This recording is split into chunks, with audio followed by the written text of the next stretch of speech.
No, welcome everybody here in Abu Dhabi. We're with Peter Bayer, and this is the final, the Abu Dhabi final. Everybody is hoping for. Peter, we're finally arrived, we should say, 24 races. Is it a long season? But then again, are you happy to be here? Yes, good afternoon. So yes, absolutely. The season, the longest Formula One season ever, 24 races.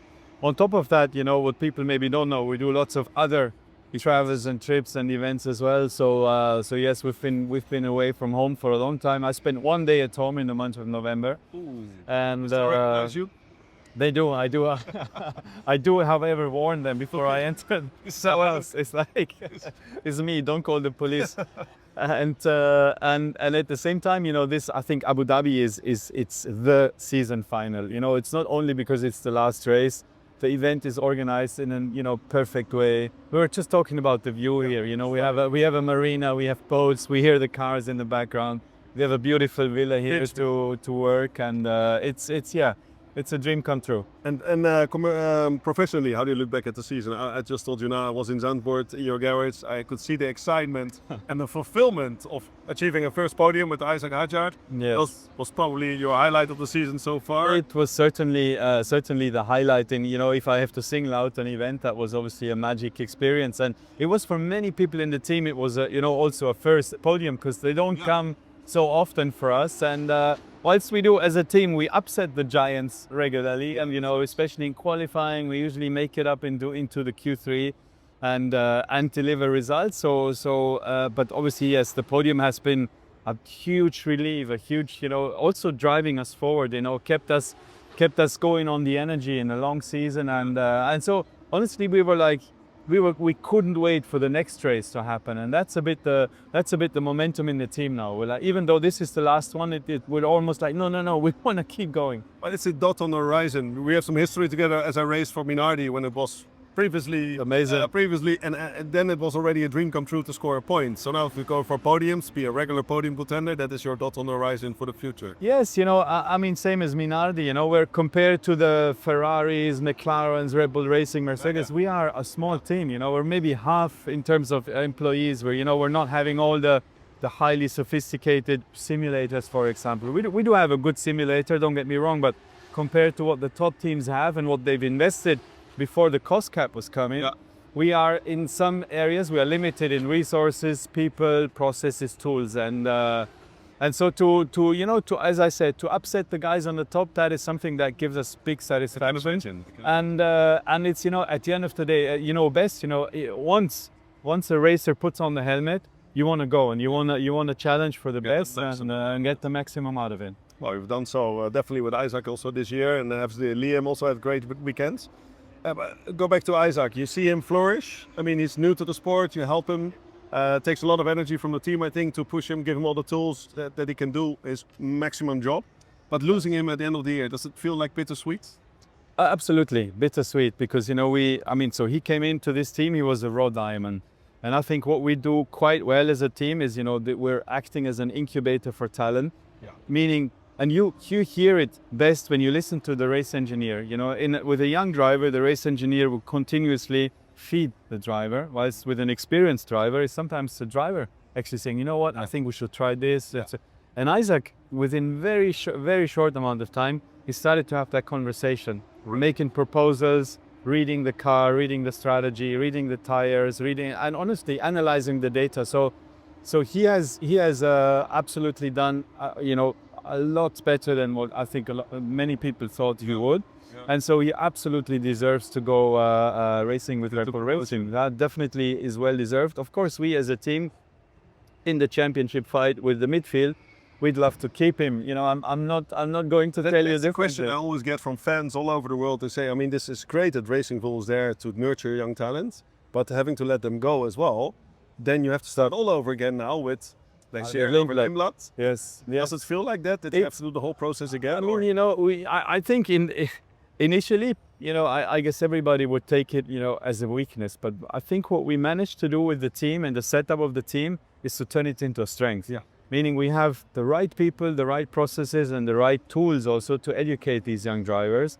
And if they have the talent, and I'm convinced that Arvid is the next big Next big thing. Next Helmut big thing. seems happy. I am convinced, honestly. I spent a bit of time with Arvid. He's got so much mental capacity, analyzing, anticipating, and he's got raw pace. And I think if you have raw pace plus the mental capacity, it becomes easy. It becomes. Is that probably never easy? No. But compared to my days, there were like 30 functions on the steering wheel. Now you have 70. So is that a strength of current F1 drivers that they obviously need to have the pace, but the mental strength? And next year will be even worse actually, because the whole power unit is changing. 50% combustion, 50% electric. So you have to deal with that electric element. When do you deploy? When do you recharge? How do you use your, all of that will be asking it. And I mean, that's what Helmut Marko said, he thinks that's why Max next year will be even faster, because he's got this incredible capacity of, watching the monitors whilst racing and analyzing the strategy for others. As an engineer, you hear him think like, Gianpaolo, what? Are you looking at the screen while doing this mega lap times? Consistently tick. And that makes the difference. You will see that will make the difference. While it's because you hear that sometimes some of the juniors this year, they were overwhelmed actually with everything that's happening in the car. And that's where, again, Isack, absolutely no concern that he will not master it, and I also believe Arvid will be very quickly up to speed. Nice, so good guys ahead again for next year. Good lineup. And Liam also, when he came back from Red Bull Racing, he very quickly recovered. Yeah. In terms of race pace, he's done really well, honestly. And yes, I'm sure, as a human being, you sort of, you achieve your dream. Your hype. You arrive at your race, that's even more hype. And 2 weeks later, it's over. Yeah, it's different. It's, everybody has had, I think, moments where he enjoyed something. And then, if you think about that being taken away. But I look at myself, it was a dream come true to become a Formula 1 driver. To get there is difficult, to stay there is even harder. I remember the day after Sao Paulo, the Grand Prix, that Christian Horner, he gave me the steering wheel as a present. And I was playing with it on the way to the airport. And David, DC, was sitting next to me. He said, what do you have there? I said, well, a gift from Christian. Didn't you get anything? And then he said no. And that was the moment I realized it was my goodbye gift in Formula 1. So it can go quickly, right? You never know how long time you can spend there. It's all about performance. It's all about, extracting it, the timing. So, so very happy with Liam. Honestly, he's done great things this year.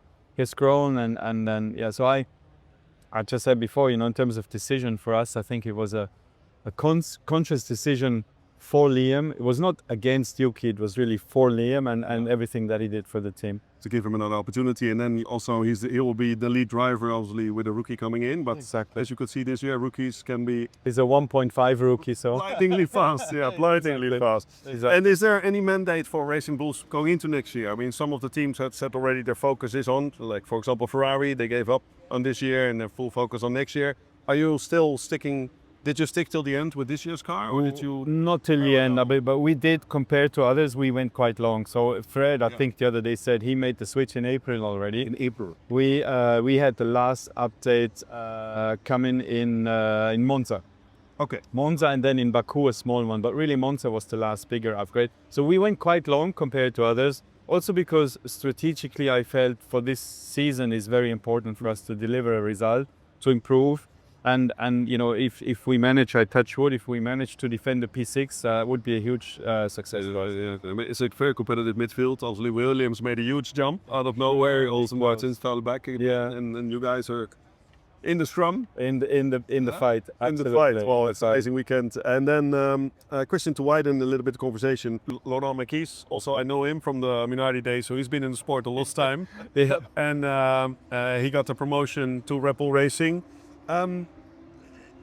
What did you feel like initially? To be very honest, Laurent and myself, we know each other for many, many years. He's like a brother. Oh, okay. And when I, it's the same thing a bit like with Isack, when I heard that he's getting, the opportunity, I was very happy for him, but at the same time also sad because, we came into this together and, what's happening now. But then when we discussed with Oliver Mintzlaff and, we said that Alan could be the successor, I very quickly actually was quite confident that we would be able to continue the business as we did in the past couple of months, simply because Alan was in the team for a long time. I know Alan for many years. He's a friend, and Alan was taking care of all the racing anyways over the weekend. It was not that Laurent would be in the racing itself. So Alan was the one working with the strategists, the race engineers, and so he just kept doing that really. And you know, in certain areas he stepped up and you know, fulfills the role of a team principal. But so it was very seamless, to be honest.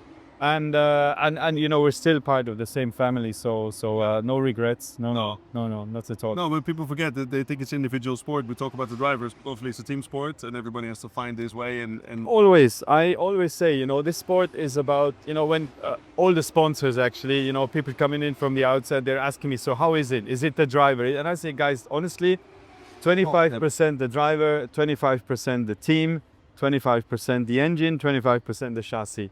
Those four need to work, all four need to work on the highest level, and then you will get the result. Then you get the results. Yeah, the results that obviously Max and Lando and Oscar are looking for this weekend. Yeah. And were you following in, well, you were working with the FIA, I think 15 years ago, it was the last time we had a final with 3 drivers.